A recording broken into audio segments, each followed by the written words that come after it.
ਦਰਸ਼ਕੋ break ਤੋਂ ਬਾਅਦ ਤੁਹਾਡਾ ਸਭ ਦਾ ਨਿੱਘਾ ਸਵਾਗਤ ਹੈ। ਅੱਜ ਦੇ ਸਿਆਸੀ ਇਸ਼ੂਜ਼ ਤੋਂ ਬਾਅਦ ਫਿਰ ਆਪਾਂ ਗੱਲਬਾਤ ਕਰਾਂਗੇ ਗੁਰਬਾਣੀ ਵਿਚਾਰਾਂ ਦੀਆਂ, ਗੁਰਮਤ ਵਿਚਾਰਾਂ ਦੀਆਂ। ਡਾਕਟਰ ਸਾਹਿਬ ਕੋਲ ਉਹਨਾਂ ਦੇ ਵਿਚਾਰ ਸੁਣਦੇ ਹਾਂ। ਜੀ ਡਾਕਟਰ ਸਾਹਿਬ ਕੀ ਕਹਿਣਾ ਚਾਹੋਗੇ?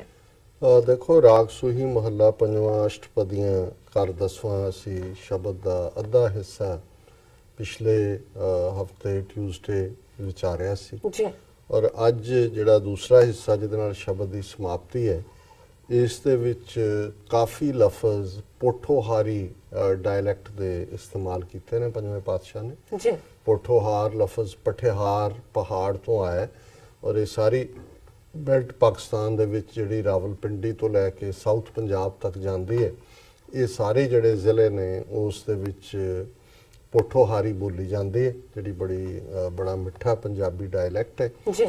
और इस दे विच जिहड़ा गुरु साहब फरमांदे ने पाव जुलाई पंध तो नैणी दरस दिखाल श्रवणी सुनी कहानियां जे गुर थीवै किरपा। ਹੁਣ ਪਠੋਹਾਰ ਦੇ ਵਿੱਚ ਜੁਲਾਂ ਤੁਰਨ ਨੂੰ ਕਹਿੰਦੇ ਨੇ, ਜਾਣ ਨੂੰ ਕਹਿੰਦੇ ਨੇ। ਆਓ ਜੁਲੀਏ, ਜਦੋਂ ਇਹ ਹੋਏਗਾ ਵੀ ਆਓ ਚੱਲੀਏ। ਸੋ ਗੁਰੂ ਸਾਹਿਬ ਫਰਮਾਉਂਦੇ ਨੇ ਕਿ ਹੇ ਵਾਹਿਗੁਰੂ ਮੈਂ ਤੇਰੇ ਵੱਲ ਪਾਂਵ ਜੁਲਾਈ, ਮੈਂ ਤੇਰੇ ਵੱਲ ਕਦਮ ਵਧਾਵਾਂ ਜੁਲਾਂ ਪੰਧ ਤੋਂ, ਤੇਰੇ ਪਿਆਰ ਦੇ ਰਸਤੇ ਤੇ ਆਉਣ ਲਈ ਮੈਨੂੰ ਹਿੰਮਤ ਦੇ ਕਿ ਮੈਂ ਇਸ ਰਸਤੇ ਤੇ ਤੁਰ ਸਕਾਂ। ਨੈਣੀ ਦਰਸ ਦਿਖਾ, ਤੇ ਤੂੰ ਮੇਰੀਆਂ ਅੱਖਾਂ ਨੂੰ, ਮੇਰੇ ਨੈਣਾਂ ਨੂੰ ਆਪਣਾ ਦਰਸ਼ਨ ਦੇ, ਆਪਣਾ ਗਲਿੰਪਸ ਦੇ। ਸ਼ਰਵਣੀ ਸੁਣੀ ਕਹਾਣੀਆਂ ਜੇ ਗੁਰ ਥੀਵੈ ਕਿਰਪਾਲ।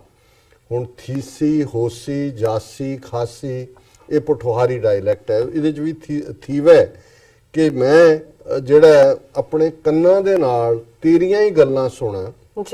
ਔਰ ਹੇ ਵਾਹਿਗੁਰੂ ਜੇ ਤੂੰ ਕਿਰਪਾਲ ਹੋਏ, ਜੇ ਤੂੰ ਮਿਹਰਬਾਨ ਹੋਏ ਤਾਂ ਹੀ ਮੈਂ ਕਦਮ ਤੇਰੇ ਵੱਲ ਵਧਾ ਕੇ ਜੁਲ ਸਕਦਾ ਔਰ ਤੇਰੇ ਦਰਸ ਇਹਨਾਂ ਨੈਣਾਂ ਦੇ ਨਾਲ ਕਰ ਸਕਦਾ ਔਰ ਇਹਨਾਂ ਕੰਨਾਂ ਦੇ ਨਾਲ ਤੇਰੀਆਂ ਕਹਾਣੀਆਂ ਸੁਖ ਜਿਹੜਾ ਸੁਣ ਸਕਦਾ।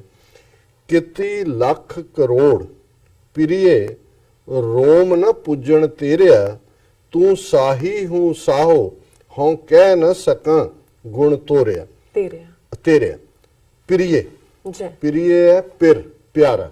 हे मेरे प्यारे ਲੱਖਾਂ ਕਰੋੜਾਂ ਲੋਕ ਵੀ ਤੇਰੇ ਸਰੀਰ ਦੇ ਰੋਮ ਦੇ ਬਰਾਬਰ ਵੀ ਨਹੀਂ ਨੇ, ਇੱਕ ਵਾਲ ਤੱਕ ਵੀ ਨਹੀਂ ਪਹੁੰਚ ਸਕਦੇ। ਤੂੰ ਇੰਨਾ ਪਿਆਰਾ ਹੈ, ਤੂੰ ਇੰਨਾ ਸੋਹਣਾ ਹੈ, ਤੂੰ ਇੰਨਾ ਕਿਰਪਾਲ ਹੈ, ਤੂੰ ਇੰਨਾ ਦਇਆਲ ਹੈ।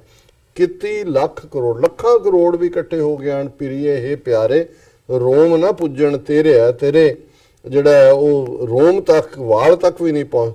ਤੂੰ ਸਾਹੀ ਹੂੰ ਸਾਹੋ, ਤੂੰ ਸ਼ਾਹ ਦਾ ਪਾਤਸ਼ਾਹ ਹੈ, ਤੂੰ ਬਾਦਸ਼ਾਹਾਂ ਦਾ ਵੀ ਪਾਤਸ਼ਾਹ ਹੈ। ਹਉ ਕਹਿ ਨਾ ਸਕਾਂ ਗੁਣ ਤੇਰੇ, ਮੈਂ ਤੇਰੇ ਗੁਣਾਂ ਦਾ ਗਾਇਨ ਨਹੀਂ ਕਰ ਸਕਦਾ, ਨਹੀਂ ਕਰ ਸਕਦੀ। ਰੂਹ ਕਹਿ ਰਹੀ ਹੈ ਸਈਆਂ ਤੋਂ ਅਸੰਖ ਮੰਜੋ ਹੱਬ ਵਧਾਣੀਆਂ, ਹਿੱਕ ਭੋਰੀ ਨਦਰ ਨਿਹਾਲ ਦੇ ਦਰਸ ਰੰਗ ਮਾਣੀਆਂ।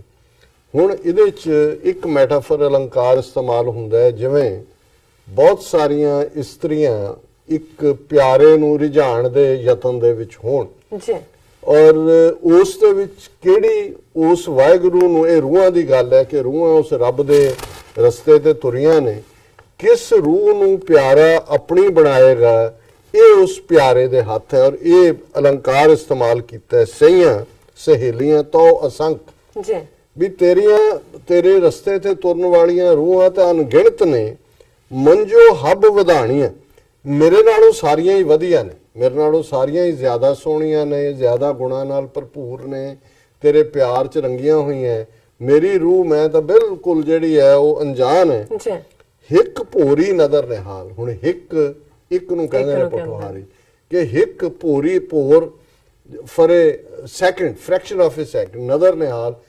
ਬਹੁਤ ਸਾਰੀਆਂ ਰੂਹਾਂ ਜਿਹੜੀਆਂ ਤੇਰੇ ਰਸਤੇ ਤੇ ਨੇ ਮੇਰੇ ਤੋਂ ਬਹੁਤ ਸੋਹਣੀਆਂ ਨੇ, ਪਰ ਹੇ ਵਾਹਿਗੁਰੂ ਤੂੰ ਇੱਕ ਵਾਰ ਆਪਣੀ ਨਜ਼ਰ ਮੇਰੇ ਵੱਲ ਕਰ। ਹਿੱਕ ਭੋਰੀ ਨਦਰ ਨਿਹਾਲ ਦੇ ਦਰਸ ਰੰਗ ਮਾਣੀਆਂ, ਆਪਣਾ ਮੈਨੂੰ ਦਰਸ਼ਨ ਦੇ ਤਾਂ ਕਿ ਮੈਂ ਵੀ ਤੇਰੇ ਪਿਆਰ ਦੇ ਰੰਗ ਵਿੱਚ ਰੰਗੀ ਜਾਵਾਂ। ਜੈ ਡਿਠੈ ਮਨ ਧੀਰੀ ਹੈ ਕਿਲਵਿਖ ਵੰਜਣ ਦੂਰੇ, ਸੋ ਕਿਉਂ ਵਿਸਰੈ ਮਾਉ ਮੈਂ ਜੋ ਰਿਹਾ ਭਰਪੂਰੇ। ਕਿ हे ਵਾਹਿਗੁਰੂ ਤੇਰੇ ਦੀਦਾਰ ਦੇ ਨਾਲ ਮਨ ਦੇ ਵਿੱਚ ਇੱਕ ਧੀਰਜ ਆ ਜਾਂਦਾ ਹੈ ਕਿਲਵਿਖ ਵੰਜਣ ਦੂਰੇ, ਕਿਲਵਿਖ ਪਾਪ ਸਾਰੇ ਦੂਰ ਚਲੇ ਜਾਂਦੇ ਨੇ। ਵੰਜਾਂ ਕਿੱਧਰ ਵੰਜੇ ਹੋ, ਵੰਜਣਾ ਵੀ ਪੋਠੋਹਾਰੀ ਹੈ ਜਾਣਾ, ਕਿ ਵੀ ਪਾਪ ਜਿਹੜੇ ਨੇ ਉਹ ਦੂਰ ਭੱਜ ਜਾਂਦੇ ਨੇ, ਦੂਰ ਚਲੇ ਜਾਂਦੇ ਨੇ। ਸੋ ਕਿਉਂ ਵਿਸਰੈ ਮਾਓ ਮੈਂ, ਹੈ ਮੇਰੀ ਮਾਂ ਉਹ ਵਾਹਿਗੁਰੂ ਮੈਨੂੰ ਕਿਉਂ ਵਿਸਰੇ, ਕਿਉਂ ਭੁੱਲੇ। ਜੋ ਰਿਹਾ ਭਰਪੂਰ ਹੈ, ਜੋ ਸਾਰਿਆਂ ਦੇ ਵਿੱਚ ਭਰਪੂਰ ਹੈ ਤੇ ਅਖੀਰ ਹੈ। ਹੋਏ ਨਿਮਾਣੀ ਢਹਿ ਪਈ, ਮਿਲਿਆ ਸਹਿਜ ਸੁਭਾਏ, ਪੂਰਬ ਲਿਖਿਆ ਪਾਇਆ ਨਾਨਕ ਸੰਤ ਸਹਾਏ। ਢਹਿ ਪੈਣਾ ਇਹ ਵੀ ਪੋਠੋਹਾਰੀ ਡਾਇਲੈਕਟ ਹੈ ਕਿ ਮੈਂ ਨਿਮਾਣੀ ਹੋ ਕੇ ਬਿਨਾਂ ਮਾਣ ਬਿਨਾਂ ਕਿਸੇ ਤਾਣ ਤੋਂ ਤੇਰੇ ਚਰਨਾਂ ਦੇ ਵਿੱਚ ਹੈ ਪਿਆਰੇ ਢਹਿ ਪਈ ਹੈ, ਮਿਲਿਆ ਸਹਿਜ ਸੁਭਾਏ। ਔਰ ਜਦੋਂ ਮੈਂ ਆਪਣਾ ਮਾਣ ਗਵਾ ਕੇ ਤੇਰੇ ਚਰਨਾਂ 'ਚ ਢਹਿ ਪਈ ਤੇ ਤੂੰ ਸਹਿਜ ਸੁਭਾਅ ਸਹਿਜ ਦੇ ਰੰਗ ਦੇ ਵਿੱਚ ਮੈਨੂੰ ਆ ਕੇ ਮਿਲ ਪਿਆ।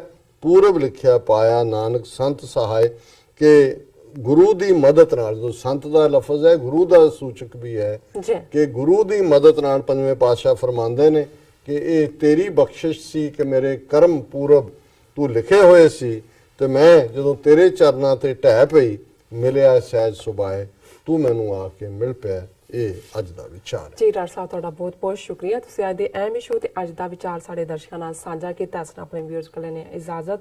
ਵਿਊਅਰਸ ਤੁਹਾਡਾ ਹੀ ਬਹੁਤ ਬਹੁਤ ਸ਼ੁਕਰੀਆ, ਤੁਸੀਂ ਆਪਣੇ ਕੀਮਤੀ ਸਮੇਂ ਵਿੱਚ ਸਮਾਂ ਕੱਢ ਕੇ ਸਾਨੂੰ ਆਪਣੀ ਰਾਏ ਤੇ ਸੁਝਾਅ ਭੇਜੇ ਨੇ ਤਾਂ ਭੇਜਦੇ ਰਹਿਣਾ ਸਾਡੇ ਇਸ ਪਤੇ ਤੇ SOS@TV84.tv ਤੇ।